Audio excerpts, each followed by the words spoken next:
целях стимулирования экспортного потенциала и оптимизации процессов при перемещении товаров, животных и транспортных средств через автомобильные пункты пропуска, расположенные на таможенной границе Евразийского экономического союза в Кыргызской республике, правительство постановило установить запрет на проведение государственных видов контроля в автомобильных пунктах пропуска через таможенную границу Евразийского экономического союза в Кыргызской республике в отношении товаров, животных и транспортных средств, убывающих с таможенной территории ЕАЭС, в соответствии с таможенной процедурой экспорта. В этом выпуске программы «Еще не вечер» мы поговорим о том, какой эффект даст запрет на проверку с заведующим отдела таможенной политики Министерства экономики и финансов Айдарбеком Самыкбаевым и начальником управления технического регулирования и метрологии Министерства экономики и финансов Бахытбеком Шабдановым. Здравствуйте, добро пожаловать к нам в гости.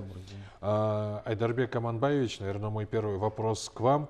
Расскажите, пожалуйста, на что направлена эта инициатива и как она поможет экспортерам? Добрый день.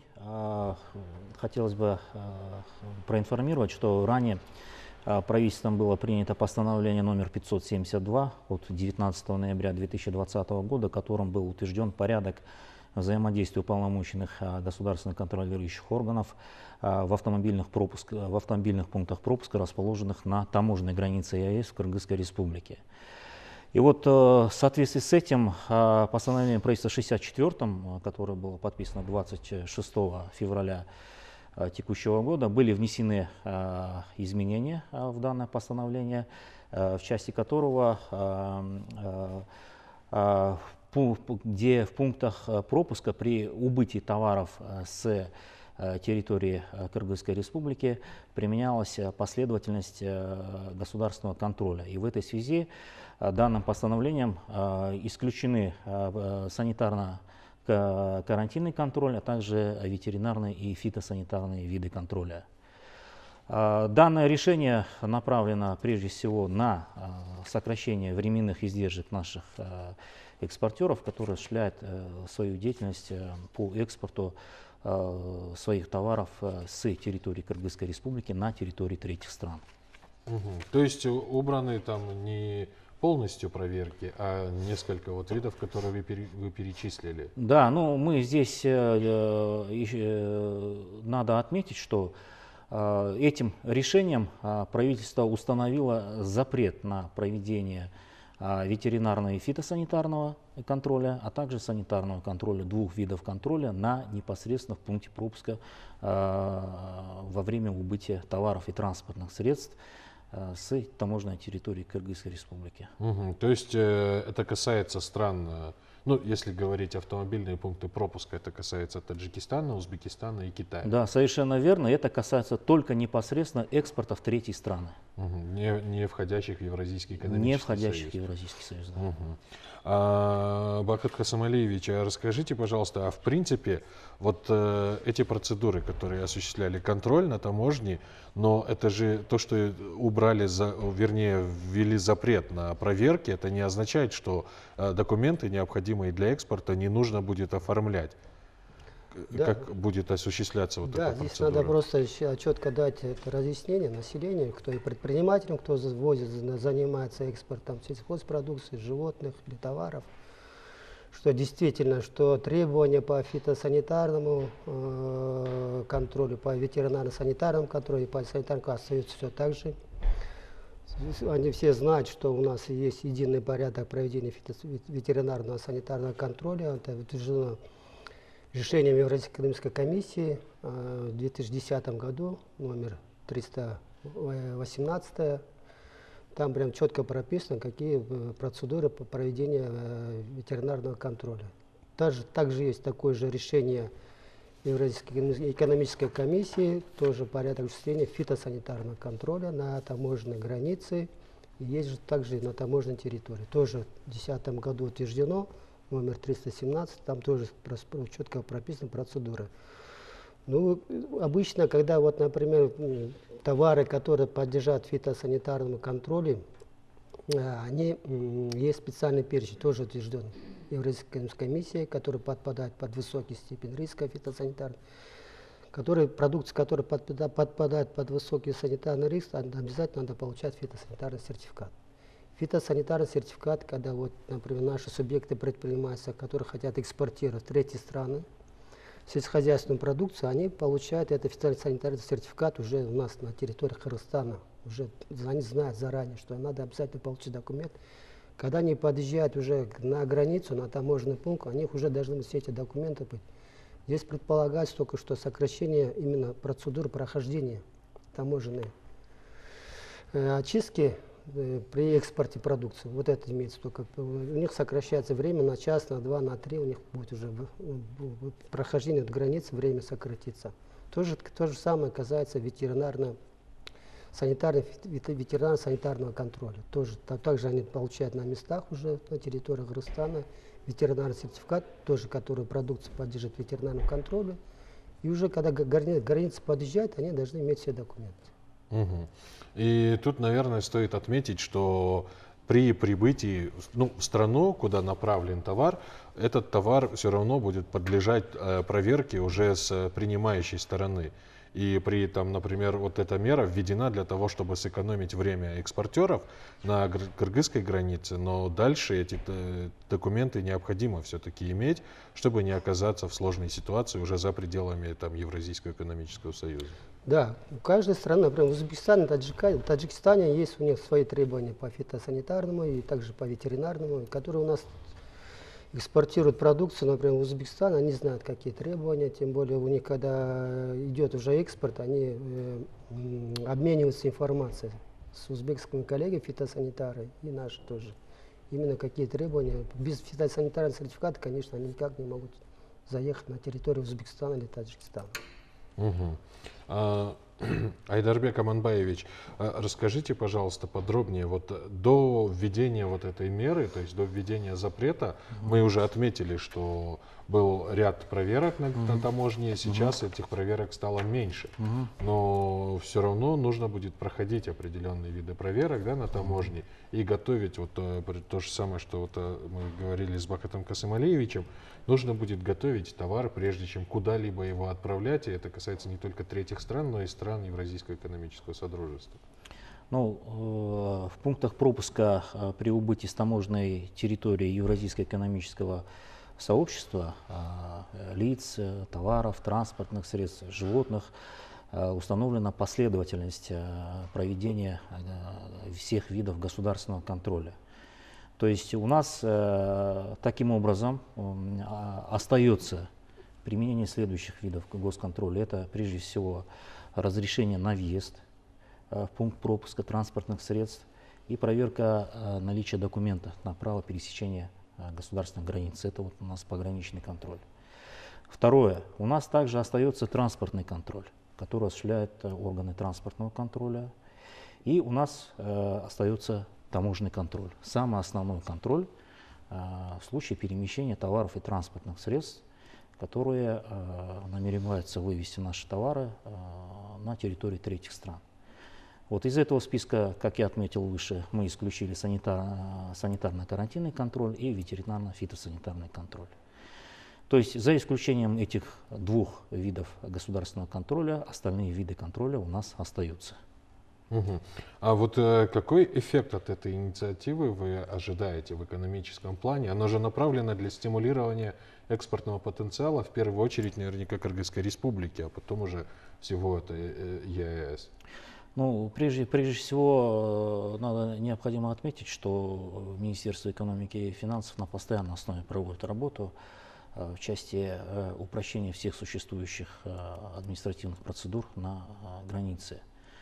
Вот. И в 2018 году было проведено исследование времени выпуска на границе, где каждый государственный контролирующий орган выявил, скажем так, период времени, на который затрачивается, скажем так, проведение самого контроля. Вот. Необходимо отметить, что есть решение правительства Кыргызской республики от 19 ноября 2007 года номер 556, в котором установлено максимальное время для проведения всех видов государственного контроля, и это время не должно превышать 1 часа. Вот. И в этой связи то решение, которое сейчас приняло правительство, оно направлено прежде всего на сокращение временных издержек, прежде всего, наших экспортеров, и сокращение некоторых административных процедур, получается. То есть не надо уже в пункте пропуска уже предъявлять дополнительный перечень документов для того, чтобы экспортировать свой товар. Мгм. Я хочу особо подчеркнуть для наших граждан, которые собираются заниматься экспортом или занимаются уже экспортом, что подготовка документов в первую очередь осуществляется на территории Кыргызской республики, как отметил Бакыт Касымалиевич, и в принципе эта процедура осуществляется вообще до того, как товар будет, ну, на складах, скорее всего, да, и до того, как он подъедет там на таможню. Прежде чем он начнет движение в ту или иную страну, все документы должны быть готовы, и принимающая сторона, там этих проверок все равно не избежать. То есть эта инициатива, она в первую очередь направлена на того, чтобы упростить административные процедуры именно в Кыргызстане, как мы отметили. И другой у меня вопрос в связи со всем этим. Но, тем не менее, как внутри Евразийского экономического содружества, так и там при экспорте товаров, все равно вот эти фитосанитарные карантинные процедуры нужно проходить, и для этого нужны лаборатории, о которых у нас давно идет речь, и частично эти лаборатории уже существуют. Расскажите, пожалуйста, сейчас на какой стадии находится вот именно гармонизация вот этих требований внутри ЕАЭС и, возможно, где-то с соседними странами? Ну да, у нас, у нас в принципе сейчас единая политика, согласованная политика ведется в рамках ветеринарно-санитарного контроля, единая согласованная политика в рамках фитосанитарного контроля. То есть на 5 всех стран у нас единые требования.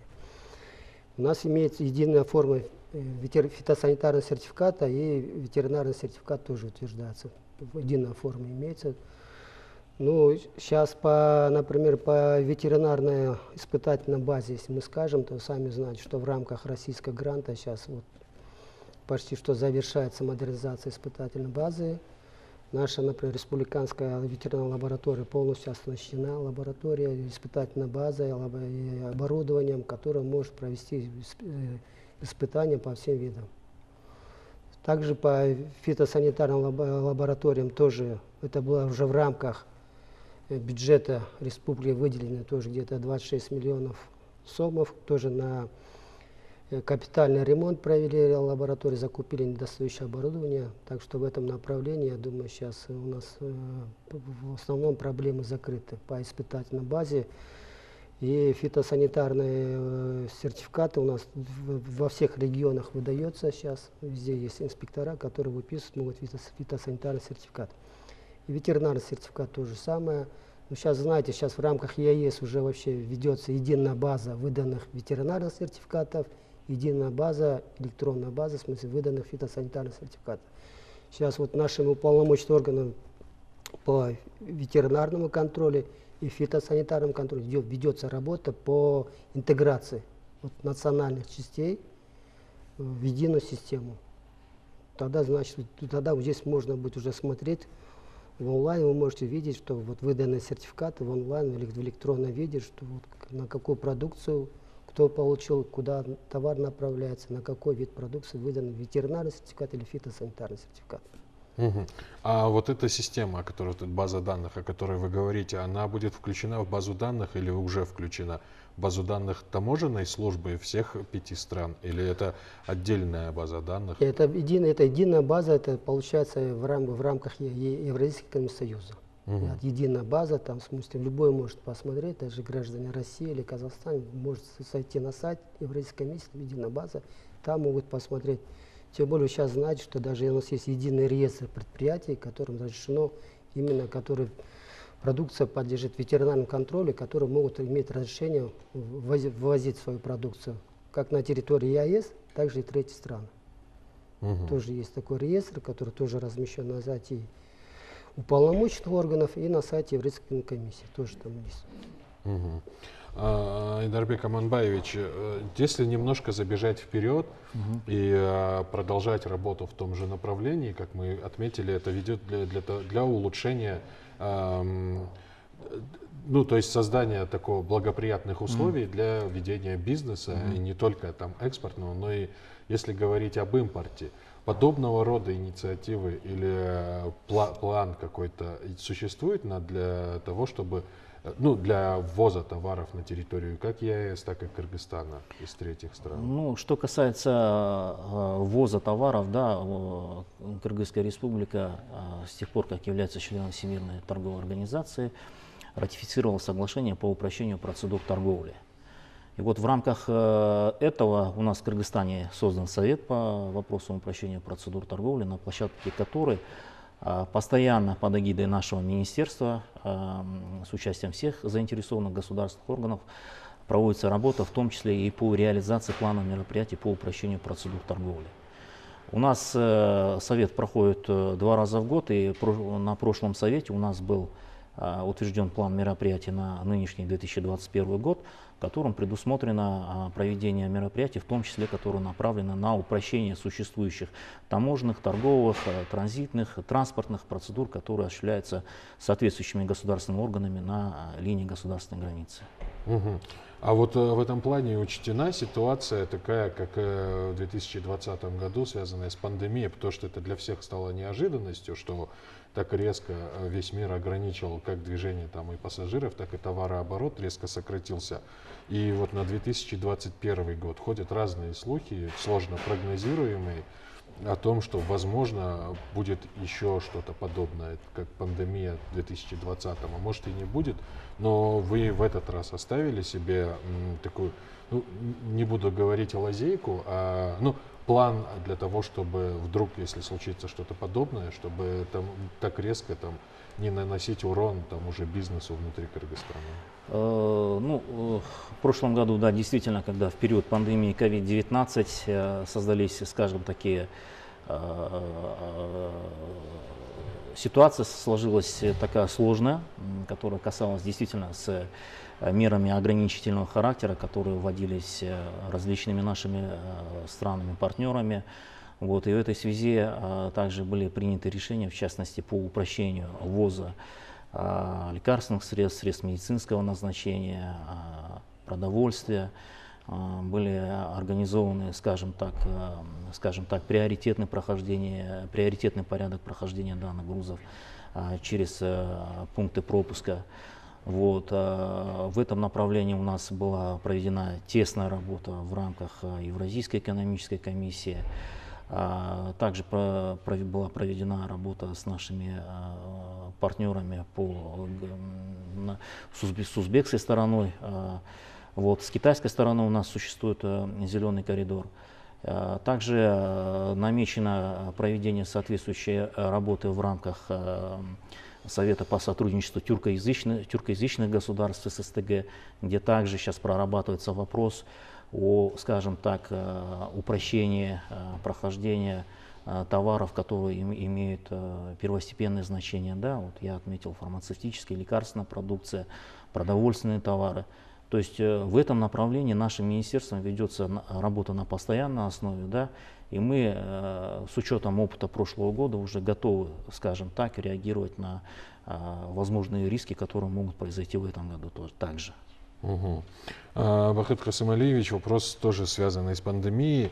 Изменились ли какие-то процедуры прохождения того же, фитосанитарной сертификации, связанные именно непосредственно с санитарными нормами, которые касаются возможного возможно еще одной пандемии, коронавирусной инфекции или еще чего-то подобного? Ну да, здесь вот хотелось бы чуть разъяснить. Вот смотрите, при импорте продукции, именно при импорте, когда ввозят с третьих стран, процедура у нас все так же остается. То есть субъекты предпринимательства обязательно проходят пограничный контроль, въезд на разрешение, санитарный контроль, фитосанитарный, ветеринарный, радиационный контроль, таможенный контроль и транспортный контроль.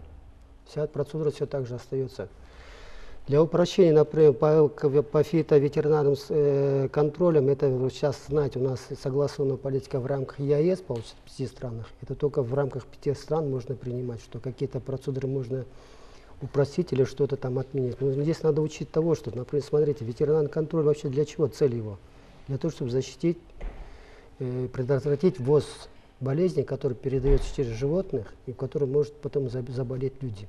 Поэтому ветеринарный контроль – это безопасность человека для здоровья. И чтобы не завести какие-то другие болезни животных. Для этого создается, поэтому здесь надо смотреть комплексно. В смысле, если какой-то там может контроль, что-то упростить или что-то, что может привести к тому населению, безопасное население, здоровье населения. Фитосанитарный контроль то же самое. Получается, смотрите, если мы какой-то там при импорте, я имею в виду, что какой-то мы контроль там уменьшим или там какие-то послабления дадим, то есть риск того, что может завести карантинные вредные растения, которые могут потом нести большой урон для наших сельскохозяйственной продукции, которые, когда если их заразим каким-то, то сами знаете, вот с картошкой тоже завезли, да, колорадский жук тоже завезли же, это получается. И потом только наши же просто крестьянские или субъекты предприятия страдают от этого. Поэтому здесь тоже надо смотреть, вот, по вот этим контролям надо действительно, у нас единая политика ведется, вот в рамках ЕС это ведется, в рамках того, что вот, как сказали, что при коронавирусе действительно, ну эти все контроли остались, тем более вы сами знаете, когда вот санитарный контроль на границе был наоборот усилен, например. Раньше вот знаете, что у нас между с границами странами членами ЕС у нас и таможенного контроля нет. Сейчас и отменен ветеринарный контроль, фитосанитарный контроль, санитарный контроль тоже нет. Ну, когда тем в связи с пандемией было введено, что санитарный контроль на границе был осуществляться. Для того, чтобы предотвратить ввоз в дополнительном смысле, чтобы инфекции чтобы не было. Поэтому и при пандемии это все предусмотрено. Это не только мы, например, все страны то же самое проводят такое мероприятие для того, чтобы уменьшить риск распространения инфекции. Спасибо большое вам за то, что ответили на наши вопросы.